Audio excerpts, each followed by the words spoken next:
కోనేటిలో స్నానం చేసిన తర్వాత రూమ్కి వెళ్ళిపోయేసి మేము స్నానాలు అయితే చేసామండి.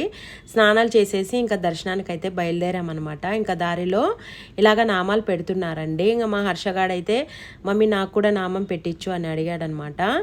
ఇంకా నేనైతే పెట్టించానండి నామము. 10 రూపీస్ అయితే తీసుకున్నారు ఒక పర్సన్కి. నేను కూడా పెట్టించుకున్నామండి, అందరం పెట్టించుకున్నామన్నమాట. ఇంకా మేమైతే ఇంకా బయలుదేరుతున్నామండి దర్శనానికి.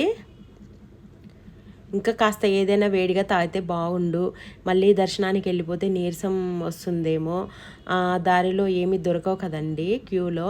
ఇంకా అందుకోసమే మేమైతే టీ అయితే తాగడానికైతే వచ్చేసామండి. ఏ రోజు తాగని మా హర్షగాడు కూడా ఈరోజు టీ అయితే తాగేశాడనమాట.